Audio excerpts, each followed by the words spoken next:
Every developer dreams of building a multi-million-dollar SaaS product. You yourself might even have a killer idea, and you know you can build it, and you think that that's the direct path to freedom. But building a SaaS first is the biggest trap that software engineers actually fall into. You see, after analyzing thousands of successful solo founders, the truth is that the most profitable developers on this entire planet almost never start with a big, complex SaaS product. They follow a completely different playbook that's practically guaranteed to work. So in this video, I'm going to break down 3-step formula to that exact proven playbook. And this is the same exact playbook that I've personally used to go from a regular 9-to-5 employee to building a 7-figure B2B consulting firm. So by the end of this video, I will ensure that you don't waste years building a product that nobody wants. So let's get straight into it. Now, the first thing that we need to understand is a core psychological principle. Winning isn't about the best product. It's actually all about solving the most painful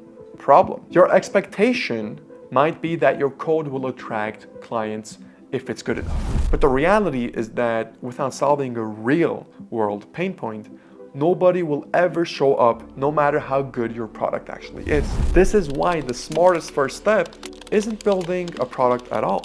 It's actually selling a service. So let me break this down. First, let's understand the context behind this. Instead of spending a year building a SaaS, you start by offering a highly specialized consulting service. For example, you can be a Shopify page speed optimizer for clothing brands. Second, let's talk about the application of this. You would go on forums and social media groups where, let's say, your ideal customers live, and you would find people who have this problem that you can solve, and you would offer to solve it for them directly through a service. And third, let's talk about how you would frame this. I mean, this strategy forces you to do the things that most developers actually hate, but are essential for success, such as sales, marketing, and best of all, client communication. You essentially get paid to do what's called market research, and you find the exact pain points that are actually worth solving. Now, the last part is the most critical, because finding that one specific pain point is literally the secret to making this all work. Because once you've found a recurring problem, you can now move to step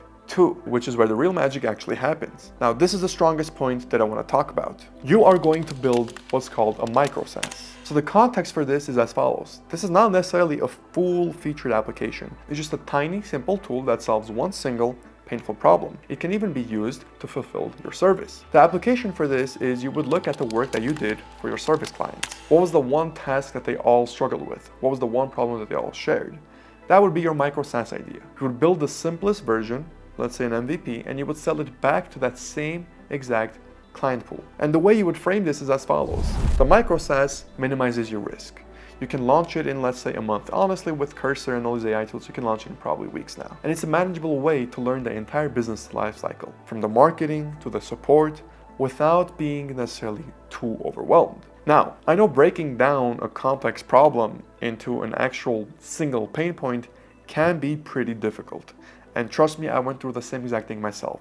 So what I've done is I've broken down the exact frameworks that I personally use for this in my Code to CEO playbook. This is simply just a playbook that goes over exactly what I've done to get to from zero to where I'm at now with a single pain point that I discovered. You can get it for free, linked in the description below. So there's one final pathway that's left. And it's one that works incredibly well, because especially if the service model doesn't necessarily appeal to you or it doesn't necessarily work out, all that's left to do is to actually build an audience first by selling an info product. So let me tell you the context behind this. Before you write a single line of code for an actual SaaS, you need to sell your knowledge. So this could be in the form of an ebook, in the form of a short video course, in the form of a paid community. Does not matter. The main application behind this is that if you're an expert in wherever it is that you are, let's say React, you can create a short course on the 5 most common performance mistakes that React devs make. And you can share free tips to build an initial following, you can launch your course to that specific audience, and you can make a little bit of money. We're not doing this to get rich. All we're doing now is to get what's called market validation. So the framing behind this is the ultimate low-risk validation test. If you can't convince people to buy a $50 ebook, you will have zero chance convincing them to, let's say, pay $200 a month